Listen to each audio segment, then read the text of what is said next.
Catherine Vautrin, la ministre des Armées, qui est à votre place il y a quelques semaines, ne voulait pas dire que le Hezbollah était une organisation terroriste. Le Hezbollah est une organisation terroriste, nous le savons, qui a frappé d'ailleurs il y a quelques années la France, qui a encore manifesté il y a peu sa volonté au fond d'une forme de tentative de coup d'État au Liban et qui agit encore une fois pour l'Iran, c'était vrai il y a quelques années en Syrie pour soutenir Bachar, et qui attaque régulièrement Israël et qui a une responsabilité dans la situation politique dans la région. Nous le savons et donc on ne peut pas le nier. Il faut sortir de cette idée.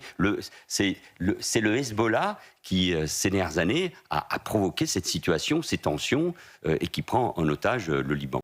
Avec l'Iran, Donald Trump annonce qu'un accord est très proche. C'est Donald Trump qui pourrait se rendre à Islamabad, au Pakistan, pour signer cet accord. Est-ce que ce n'est pas un peu trop tôt de signer un accord de fin de guerre avec l'Iran? Le régime iranien est encore en place? Mais je me méfie de toutes les déclarations, j'allais dire chaque jour, non, plusieurs fois par jour de Donald Trump. Alors c'est peut-être une méthode pour empêcher de voir exactement quels sont les objectifs. Est-ce qu'une paix est souhaitable avec ce régime?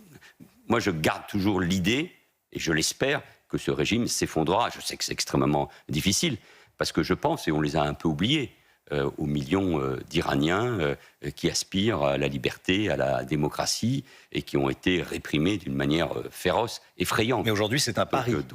Mais parce qu'il y a toujours un pari. Il y a une forme de critique que je ne partage pas sur les buts de la guerre. Les buts de la guerre, c'est de faire en sorte que ce régime, d'abord, ne puisse plus nuire à la stabilité du Proche et du Moyen-Orient. N'oublions jamais que le régime des Mollahs déstabilise la région à travers ses proxys, on vient de parler du Liban, menace Israël en permanence d'anéantissement, représente un danger pour nous depuis 40 ans en alimentant l'islamisme dans le monde, et le terrorisme également. Donc il n'y a rien à attendre de ce régime. Donc je considère que cette guerre a terriblement affaibli, évidemment, je n'oublie pas les conséquences économiques, a affaibli ce régime. Et j'espère qu'on pourra aller progressivement jusqu'au bout, en écartant bien sûr aussi la menace nucléaire.